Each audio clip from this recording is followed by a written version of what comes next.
All right, Raf Diallo here from RT Sport. Ireland are kicking off the World Cup qualifying campaign on Wednesday in Belgrade. And to get an insight into the Serbia team, we're joined by Serbian football journalist Nebojsa Markovic. Welcome along, Nebojsa. Good to be here. It's about 3 years since we spoke on the radio about the Yugoslavia team of 1987, the under-20s that went on to win that particular World Youth Championship. And of course, when they became seniors, they went and played in the 1998 World Cup, but for Croatia and Yugoslavia.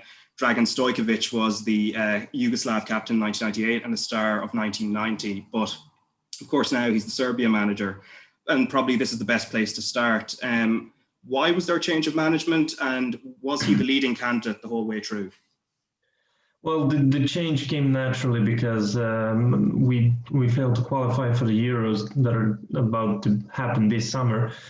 We had a really good chance because we won our group in the Nations League. So we went to that final tournament, and objectively, we were basically the strongest team of all four, with Norway, Israel, and Scotland. But we failed to beat Scotland in the final at our own stadium in Belgrade, which was a huge blow because we have been waiting to qualify for the Euros ever since the Euro 2000, when it was still Yugoslavia and when Dragan Stojkovic was playing his final tournament. The next year he got retired, and It's been a long wait, and then when we didn't qualify, Ljubisa Tumbakovic finished his job with the national team, and ever since started the search for who's going to be the next national team coach, and it wasn't an easy route to get to Dragan Stojkovic, because he had a contract with I think Guangzhou RF in China, where he got sacked, and he was still under contract, and those kind of work in the paperwork had to get done before to find some agreement between all the sides. And even in early February, we still didn't know who is going to be our national team coach, although it was becoming more and more obvious that it was going to be Pixie, and it was him that when he was announced as the new national team coach in this situation, we didn't even have a usual press conference of him getting announced. And just recently, last week, he held his first press conference without the journalist actually being, of course, there because of this current situation. So he has been our prime candidate for a while, but also he was one of those names that was, whenever we changed the coach, he would be in the running for the place, mostly in the media, but you never know how things are happening behind the scenes. So this time it seemed like a perfect timing because he was without a club. And what do we know about his general approach as a manager? I mean, as you said, he was coaching in China, but he also coached in Japan. So it's been primarily in Asia since he became a manager. And we know Arsene Wenger is an admirer of his and also a close friend, and they discuss football philosophies. We know how Wenger's teams have tended to play. They're quite technical, possession-based, attack-focused. So from that, can we kind of guess that that Stojkovic is going to be somewhat similar philosophically to Wenger? Yes, that's what he said in a press conference recently, where he said we're always going to try and attack. We're not, when we are playing against stronger sides, we're not going to sit with 10 men behind the ball and just hope that we're going to grind it, that we're going to go for it. And from everything that he's said in these past few weeks, it seems that we're going to try and be an attacking side that is going to try and play well. How much that is going to be possible with these short breaks and the fact that he will have his debut as the national team coach after just 2 training sessions with the team, it's going to be really tough to achieve. But that is something also that we can say from his times in Asia, and especially with Nagoya, where he managed to do what he couldn't do as a player when Arsene Wenger was his coach. Back then in the 90s, they finished second, and when he returned as a coach, they won their first ever title in the J League. his style of football should be like that. It's just that we still have a lot of uncertainties of the system, even though the manager himself was saying that the system is not, whether we play with 3 at the back or 4 at the back is not the most important thing. Yeah, and of course he picked a squad, and one of the big headlines was Luka Milivojevic, the Crystal Palace captain, being left out and then subsequently retiring. Was that a surprise move? I'm not sure it's a surprise move, and it especially is not a surprise move that Luka Milivojevic retired from the national team afterwards, because there has been a lot of problems on that relation between Milivojevic and the FA when ever since the World Cup in Russia, because there were some crazy headlines in the media that Luka Milivojevic was trying to make a coup inside of the national team during the World Cup, when after we lost to Switzerland in the group stage, when it became obvious that we're not going to get to the knockout rounds because we still had to play Brazil. And afterwards, he didn't play for the national team because they hung him out in dry. And then he returned when things got a little bit better. And now, after he was not called up, he decided to not play for Serbia again. He was again in the media saying what was some of the things that were happening behind the scenes, and there was a lot of there are a lot of tensions in the national team, basically ever since we qualified for the World Cup in late 2017. And since then, it hasn't been an easy ride for the national team. And as part of Milivojevic not playing for the national team, it's especially not a surprise, because there have been a lot of players that have retired. Last year it was Nemanja Matic, and there are always some names that decide to do so, and the atmosphere around the team is not great. Yeah, and how easy a ride is this group going to be? Because of course Portugal are the standout favourites. They're the reigning European champions, reigning Nations League champions, and it appears that Ireland are probably going to be your biggest rival in this group. I imagine Wednesday then is being seen as definite must win, because if you do beat Ireland, or beat us in another way of saying it, it really opens the door to at least getting into the top 2. Yes, definitely. I think that the 2 matches against Ireland are supposed to be crucial if both teams do well against the other 2 teams that are obviously weaker sides and that are not, having their chances to qualify or to be in the top 2. So it's also going to be interesting whether Serbia or Ireland can get some points off of Portugal, because everyone expects Portugal to, have an easy ride in this group and to finish first, especially considering how strong of a squad they have. In terms of the people around the country, there's not much actual talk about these games yet, because there's still no that feeling that the qualifiers are starting. There's no fans in the stadium, so no one's really going to buy tickets for the game to talk about them even more. And when we consider that there are a lot of tensions around the team, that for a long time we didn't even know who's going to be the coach, and that there's a lot of negative press in general, and that people generally have a negative view of the national team because we to qualify for big tournaments, then there's not so much talk as maybe usually would be. Maybe the next time Ireland and Serbia meet, if we're in a strong position in the standings, maybe then it'll be more of a talking point.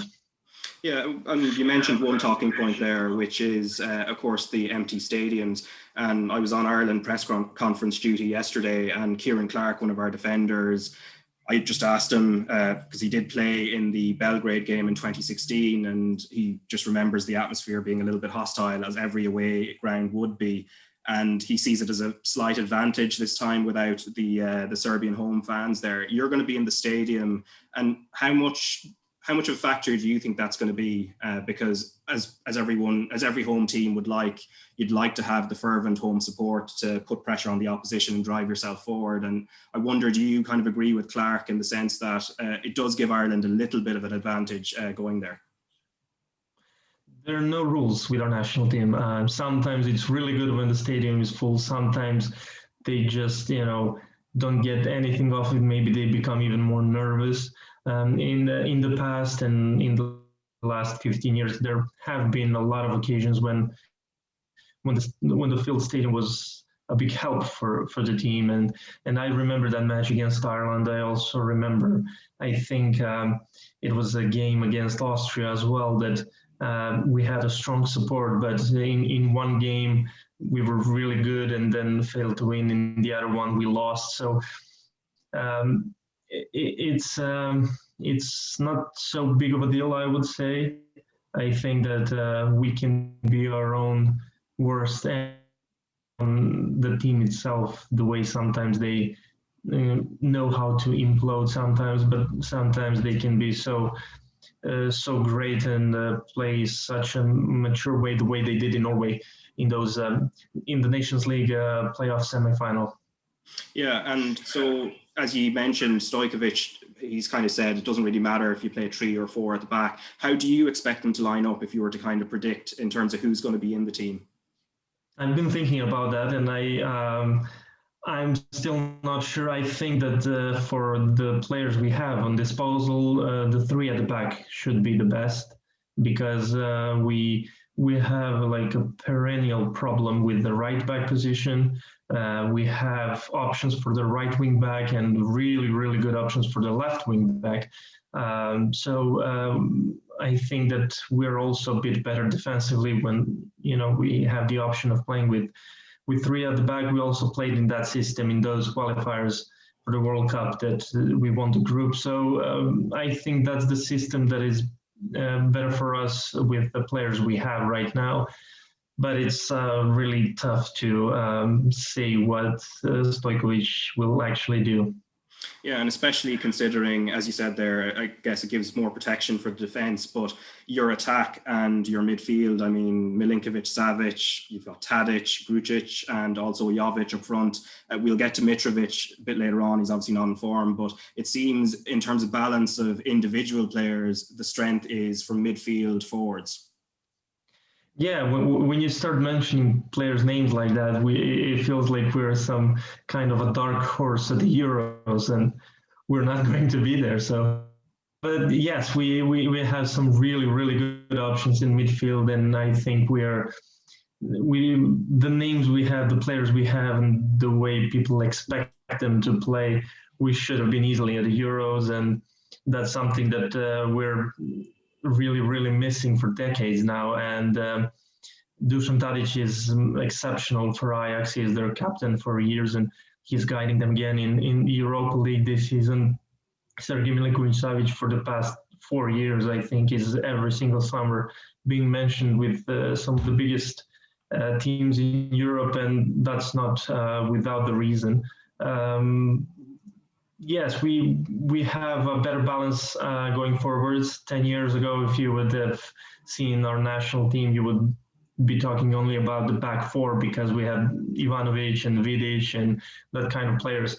But now the things have changed a little bit, and I think that playing with 3 at the back is giving us a little bit more balance. And also we have Nikola Milinkovic as one of the center backs, and he is an up-and-coming center back that is playing brilliantly for Fiorentina, and also big clubs are interested in him as well. So there is talent for this team to flourish. It's just that, as I mentioned, sometimes we can be our own enemy. Yeah, and I mentioned Mitrovic there. Of course, he's at Fulham. He's a good target man at his best. He started the season reasonably well, and he seems to have tailed off now. He's not really in the Fulham team, and their results seem to have improved, although it's obviously not completely related. There's numerous reasons for that. It was said that he's kind of lucky to be in the squad, but at the same time, I saw Stojkovic's comments that he's trying to give him confidence. So would you expect him to start or play a part in any way? I think he'll definitely play a part. I think that what Mitrovic did in the last 4 or 5 years for the national team has been brilliant. He's just turned 26 last year, and he's already, I think, 3 goals away from becoming our best ever goal scorer, and that includes the old Yugoslavia and those records of some really great players. And that really shows how important he has been for this team. And as you mentioned, he's a really good target man, and he has been one very important player for us in the past, not only because of goal scoring record, but also because he's able to link up with Tadic, with other players, and he is able to, to keep the ball when we're under pressure and we have to just hoof it forward. He's always there to take it, and he's a very it's a player that you need in your team, especially when you're our type of team that are not the strongest side. Stojkovic, yes, he said that he's going to talk with him and give him some confidence and that he believes in him, and I think that's the right attitude. Mitrovic is a little bit that kind of a guy.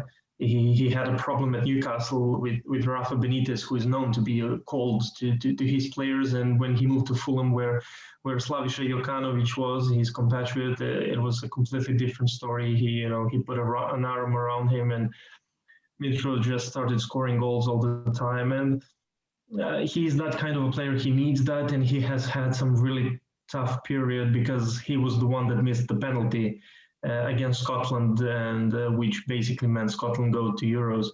So ever since that was a really painful moment for him and psychologically, and I think even Scott Parker was talking about that a few times in his press conferences. And sometimes players bounce right back, and for him it hasn't been easy. And hopefully these 3 games will be a great chance for him to recover his confidence.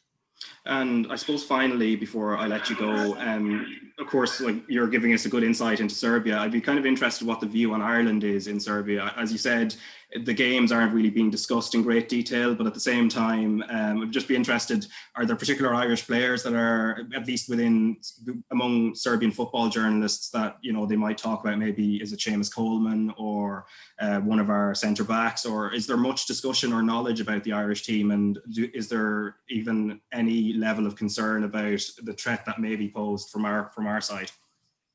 There's no talk about individuals, and usually when you say Republic of Ireland or some other national teams from that region, you would say they're a team. They know that they don't have much individual quality, but they know that their teamwork is there that can bring them success. And it's similar to Scotland, it was basically the same before the game. There were no standout performers that you would say are a problem, but the way they play together and the way they can pose problems in that way is something that should be worried about. And usually when we play against sides like Republic of Ireland, we believe that we have a better team in terms of individuals and all that kind of stuff, but we also know that we're a kind of team that, we can mess it up against any side. We can be brilliant against any side. So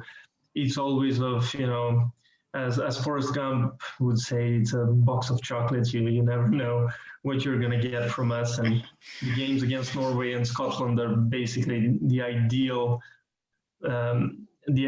way to show you what kind of a team Serbia. And sometimes Serbia is. It's sometimes brilliant, sometimes just appalling. I hope it's going to be the latter anyway, from our point of view on Wednesday.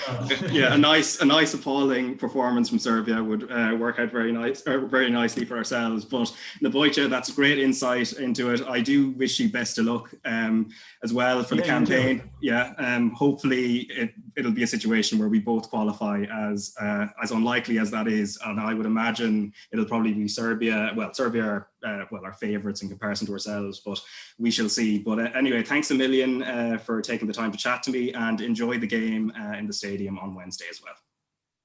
Yeah, thank you too.